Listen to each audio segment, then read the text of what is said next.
ನಮಸ್ಕಾರ ವೀಕ್ಷಕರೇ, public times Kannada news ಚಾನೆಲ್ಗೆ ಸ್ವಾಗತ. ನಾನು ನಿಮ್ಮ ರೂಪೇಶ್ ಕೆಂಸಾಗ್ರ. ಮಾಗಡಿ ತಾಲೂಕಿನ ಉಚ್ಚನಮೇಗೌಡನ ಪಾಳ್ಯದಲ್ಲಿ ಎಚ್.ಎಂ. ಕೃಷ್ಣಮೂರ್ತಿ ಹಾಗೂ ವಿವಿಧ ಮಠಾಧೀಶರ ಸಮ್ಮುಖದಲ್ಲಿ ಶ್ರೀ ಕಾಳಭೈರವೇಶ್ವರ ಸ್ವಾಮಿಗೆ ಬೆಳ್ಳಿ ಕವಚ ಧಾರಣ ಕಾರ್ಯಕ್ರಮ. ನಮಸ್ಕಾರ ಮಾಧ್ಯಮ ಮಿತ್ರರೇ. ಇಲ್ಲಿ ಕಾಳಭೈರೇಶ್ವರ ಸ್ವಾಮಿ ಉದ್ಭವವಾಗಿ ಪೂರ್ವ ಕಾಲದಿಂದಲೂ ಇದು ಪೂಜೆಯನ್ನು ನೆರವೇರಿಸ್ಕೊಂಡ್ಬರ್ತಾಯಿದ್ರು.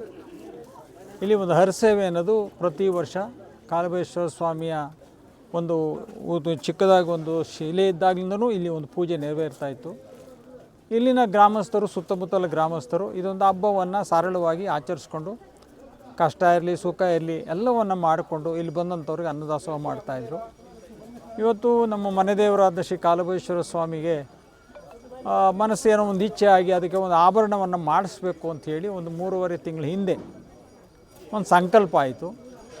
ಹಾಗಾಗಿ ಅದನ್ನು ಮಾಡಬೇಕು ಅಂತ ಹೊರಟಾಗ ಅದು ಇಷ್ಟು ಆಗುತ್ತೆ, ಎಷ್ಟನ್ನಾಗಲಪ್ಪ ಅದೊಂದು ಸುಂದರವಾದಂಥ ಒಂದು ಬೆಳ್ಳಿ ಕವಚವಾಗಬೇಕದು ಅನ್ನೋದು ನಮ್ಮ ಅಭಿಲಾಷೆ ಇತ್ತು. ಅದೇ ರೀತಿಯಾಗಿ ಅವರು ಬಹಳ ಸುಂದರವಾಗಿ ಮನಮೆಚ್ಚುವಂಥ ದೇವರು ನೋಡಿದ್ರೆ ಭಕ್ತಿ ಉಕ್ಕಿ ಬರುವಂಥ ಒಂದು ರೀತಿಯಲ್ಲಿ ಅದನ್ನು ಆ ಮೂರ್ತಿಯನ್ನು ಬಹಳ ಸುಂದರವಾಗಿ ಕವಚವನ್ನು ಮಾಡಿದ್ದಾರೆ. ಇವತ್ತು ಭೈರವೇಶ್ವರರ ಹುಟ್ಟಿದ ದಿನ, ತೇರಿನ ದಿನ. ಲಕ್ಷಾಂತರ ಜನ ಆ ಭೈರವೇಶ್ವರರ ಕೃಪಕಟಾಕ್ಷದಿಂದ ಅನ್ನದಾಸೋಹ ಮಾಡುವಂಥ ಒಂದು ಮಹಾ ಸುದಿನದ ದಿನ. ಅದಕ್ಕೋಸ್ಕರ ನಾನೂ ಸಹ ಇಲ್ಲಿ ಗ್ರಾಮಸ್ಥರಲ್ಲಿ ಒಂದು ಮನವಿಯನ್ನು ಮಾಡಿಕೊಂಡೆ. ಮೊದಲು ನಾವು ಬರ್ತಾ ಇರಲಿಲ್ಲ, ನೀವು ಮಾಡ್ಕೊಂಡು ಹೋಗ್ತಾಯಿರಿ, ನಾನು ಯಾವಾಗಾದ್ರೂ ಬಂದು ಹೋಗ್ತಾಯಿದ್ದೆ. ಇವತ್ತು ಆ ಒಂದು ಭಗವಂತನಿಗೆ ಈ ಒಂದು ರಕ್ಷಣಾ ಕವಚವನ್ನು ನಾವು ಮಾಡಿ ಭಗವಂತ ಸಮರ್ಪಣೆ ಮಾಡುವಾಗ ಎಲ್ಲ ಸುತ್ತ ಇರುವಂಥ ಎಲ್ಲ ಗ್ರಾಮಸ್ಥರನ್ನು ಕರೆಸಿ ಇಲ್ಲಿ ಒಂದು ಅನ್ನದಾಸೋಹ ಮಾಡಿ ಇದಕ್ಕೊಂದು ಸಮೃದ್ಧಿಯಾದ ಒಂದು ವಾತಾವರಣ ನಿರ್ಮಾಣ ಮಾಡಬೇಕು ಅಂತ ಕೇಳಿಕೊಂಡೆ. ಹಾಗಾಗಿ ನಮ್ಮೆಲ್ಲ ಗ್ರಾಮಸ್ಥರು, ಸುತ್ತಮುತ್ತಲ ಗ್ರಾಮಸ್ಥರು ಎಲ್ಲರೂ ಸಹ ಇಲ್ಲ ಈ ಕಾರ್ಯಕ್ರಮವನ್ನು ಮಾಡೋಣ ಅಂಥೇಳಿ, ಆ್ಯಕ್ಚುಲಿ ನಾವು ಇವತ್ತು 11:30, 12 ಗಂಟೆ, 1 ಗಂಟೆಗೆ ಇಲ್ಲಿ ಕಾರ್ಯಕ್ರಮ ಪ್ರಾರಂಭವಾಗಬೇಕು. ಆದರೂ ನಾವು ಈ ಒಂದು ಪೂಜಾ ಪುರಸ್ಕಾರಗಳನ್ನು ಸ್ವಲ್ಪ ಬೇಗನೆ ಅರಳಿ ಮಾಡಿ ಅದನ್ನು ಮುಗಿಸಿದ್ವಿ. ಒಂದು 4 ಜನ ಸ್ವಾಮೀಜಿಗಳು ಬಂದು ಇವೆಲ್ಲರನ್ನ ಆಶೀರ್ವಾದ ಮಾಡಿ ಭಗವಂತನ ಕೃಪೆಗೆ ಪಾತ್ರರಾಗಿ ಒಂದು ನಮ್ಮ ಧರ್ಮವಾದ ವಿಚಾರವನ್ನು ತಿಳಿಸಿ ಹೋಗಿದ್ದಾರೆ. ಇದೇ ಒಂದು ಖುಷಿ, ನಮ್ಗೆ ಬೇರೆ ಏನಿಲ್ಲ. ಅದರಲ್ಲಿ ಇವಾಗ ನನಗೆ ಸ್ವಲ್ಪ ಅಲ್ಲೇ 1 ತಿಂಗಳಿಂದ ಆರೋಗ್ಯದ ಸಮಸ್ಯೆ ಇತ್ತು. ಸಮಸ್ಯೆ ಇದ್ದರೂ ಇವತ್ತು ಹೋಗೋದು ಬೇಡ ಅನ್ನುವಂಥ ನಿಟ್ಟಿನಲ್ಲಿ ನನ್ನ ಸ್ನೇಹಿತರು ಭಾಳ ಪ್ರೀತಿ ಉಳ್ಳವರು ಹೇಳಿದರು. ಆದರೂ ದೇವ್ರನ್ನ ಒಂದು ಸಾರಿ ನಾವು ಮಾಡ್ತೀವಿ, ಇನ್ಮೇಲೆ ನಾವು ಯಾವತ್ತೂ ಜನರಲ್ಲೇ ಸುಳ್ಳು ಹೇಳಲ್ಲ ಅಂದಾಗ ದೇವ್ರ ಹತ್ರ ಸುಳ್ಳು ಹೇಳೇನು ಹಬ್ಬಕ್ಕಾಗಿಲ್ಲ. ಅದು ಹೋಗೋಕ್ಕಾಗಂಥ ಪರಿಸ್ಥಿತಿ ನನಗೆ ಆಗಿಲ್ಲ, ತೊಂದರೆ ಇಲ್ಲ. ಏನೇನು ನೋವಿದ್ರೂ ಅದನ್ನು ನಾನು ಭಗವಂತನ ಕೃಪೆಗೆ ಬಂದೇ ಬರಬೇಕು ಅಂಥೇಳಿ ಎಲ್ಲವನ್ನು ಸಮರ್ಪಣೆ ಮಾಡಿ ಎಲ್ಲ ಗುರು ಹಿರಿಯರ ಸಹೋದರರ, ಗ್ರಾಮಸ್ಥರ, ತಾಯಿಯಂದರ ಎಲ್ಲರ ಸಹಯೋಗದೊಂದಿಗೆ ಇವತ್ತು ಆ ಭಗವಂತನಿಗೆ ಸಮರ್ಪಣೆ ಮಾಡಿದ್ದೀನಿ.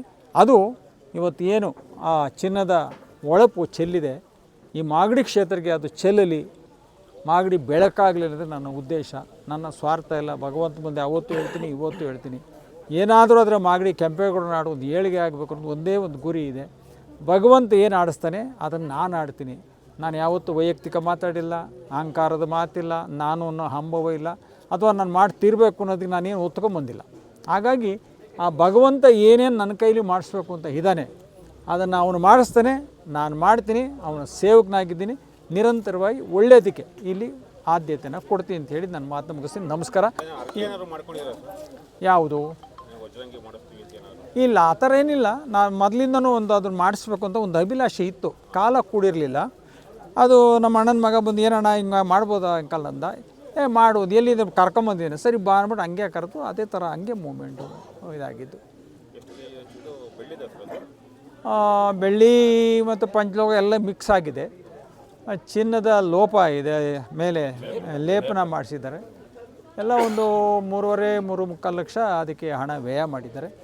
ಹಾಗಾಗಿ ಹಣಕ್ಕಿಂತ ಅದು ಕ್ವಾಲಿಟಿ ಅಂತಾರಲ್ಲ, ಅದು ಬಹಳ ಅದ್ಭುತವಾಗಿ ಮೂಡಿ ಬಂದಿದೆಯಲ್ಲ, ಅದಕ್ಕೆ ಬೆಲೆ ಕಟ್ಟೋಕ್ಕಾಗಲ್ಲ. ಹಾಗಾಗಿ ಭಗವಂತನಿಗೆ ಸಮರ್ಪಣೆ. ಶಿಲ್ಪಿ ಈಗ ರಮೇಶ್ ಅಂತ, ಅವರು ತಮಿಳ್ನಾಡವರು, ಬೆಂಗಳೂರಲ್ಲಿದ್ದಾರೆ. ಅವರು ತಮಿಳ್ನಾಡಿಗೆ ಹೋಗಿ ಇದೆಲ್ಲ ಮಾಡಿಸ್ಕಿತ್ತು ಬಂದಿದ್ದಾರೆ. ಇಂದು ಸುಕ್ಷೇತ್ರ ಕಾಳಭೈರೇಶ್ವರನ ಪುಣ್ಯಕ್ಷೇತ್ರ ಉಚ್ಚನಮೇಗೌಡನ ಪಾಳ್ಯದಲ್ಲಿ ಕಾಳಭೈರವೇಶ್ವರ ಸ್ವಾಮಿಗೆ ರಜತ ಕವಚ ಸಮರ್ಪಣಾ ಕಾರ್ಯಕ್ರಮ ಶ್ರದ್ಧಾ ಭಕ್ತಾನಿಷ್ಠೆಯಿಂದ ಪೂಜ್ಯರುಗಳ ಸಾನ್ನಿಧ್ಯದಲ್ಲಿ ನಡೆಯುತ್ತಿದೆ. ಈ ನಾಡಿನ ಕುಲದೈವ, ಈ ಭಾಗದ ಕುಲದೈವ ಕಾಲಭೈರವ ಅಂತ ಹೇಳಿದ್ರೆ ತಪ್ಪಾಗಲಿಕ್ಕಿಲ್ಲ. ಸಾವಿರಾರು ಜನರ ಶ್ರದ್ಧಾ ನಿಷ್ಠ ಭಕ್ತಿಯ ಶಕ್ತಿಯಾಗಿ ನಿಂತಿರುವಂಥವನು ಭೈರವ. ಅದರಲ್ಲೂ ವಿಶೇಷವಾಗಿ ನಾಡಪ್ರಭು ಕೆಂಪೇಗೌಡರ ಅವರು ಶೈವರಾಗಿದ್ದು ಅವರು ಭೈರವನ ಪರಮ ಭಕ್ತರಾಗಿ ಈ ಭಾಗದಲ್ಲಿ ನಡ್ಕೊಂಡು ಹೋಗ್ತಿರ್ತಾರೆ ಇತಿಹಾಸದಲ್ಲಿ. ನಮ್ಮ ಜನಪ್ರಿಯ ನಾಯಕರು ಅಭಿನವ ಕೆಂಪೇಗೌಡರೆಂದೇ ನಾಮಾಂಕಿತರಾಗಿರುವಂತಹ ಡಾಕ್ಟರ್ ಎಚ್.ಎಂ. ಕೃಷ್ಣಮೂರ್ತಿರವರ ಜನ್ಮಸ್ಥಳವಾದಂತಹ ಇವತ್ತು ಚೆನ್ಮೇಗೌಡನ ಪಾಳ್ಯದಲ್ಲಿ ಅವರೇ ನಿರ್ಮಾಣ ಮಾಡಿದಂತಹ ದೇವಸ್ಥಾನಕ್ಕೆ ಇವತ್ತು ರಜತ ಕವಚ ಸಮರ್ಪಣಾ ಶುಭ ಸಮಾರಂಭ ನಡೆಯುತ್ತಿದೆ. ಸ್ವಾಮಿಯಲ್ಲಿ ನಾವು ಕೇಳ್ಕೊಳ್ಳೋದಿಷ್ಟೇ, ಭೈರವನಲ್ಲಿ ನಾಡಿಗೆ ಬೆಳೆ ಮಳೆ ಸುಭಿಕ್ಷವಾಗಲಿ, ಜನಗಳಿಗೆ ಆರೋಗ್ಯವನ್ನು ಆ ಸ್ವಾಮಿ ಕರುಣಿಸ್ಲಿ ಅಂತ ನಾವು ಸ್ವಾಮಿಯಲ್ಲಿ ಪ್ರಾರ್ಥನೆ ಮಾಡ್ತಾ ಇದ್ದೇವೆ. ಏನಕ್ಕೆ ಅಂತಂದರೆ ಭೈರವನನ್ನು ಕಲಿಯುಗದ ಕಾಮಧೇನು ಅಂತಲೂ ಕರೀತಾರೆ. ಯಾರು ಭೈರವನಲ್ಲಿ ಮೊರೆ ಹೋಗ್ತಾರೋ ಅವರಿಗೆಲ್ಲವನ್ನ ಸಕಲವನ್ನು ಕರುಣಿಸ್ತಾನೆ ಅಂತಹ ಭೈರವನ ಕೃಪಾಶೀರ್ವಾದ ನಾಡಿನ ಮೇಲೆ ಸದಾ ಇರಲಿ ಅಂತ ನಾವು ಆದರೂ ಭಾವಿಸ್ತೇವೆ.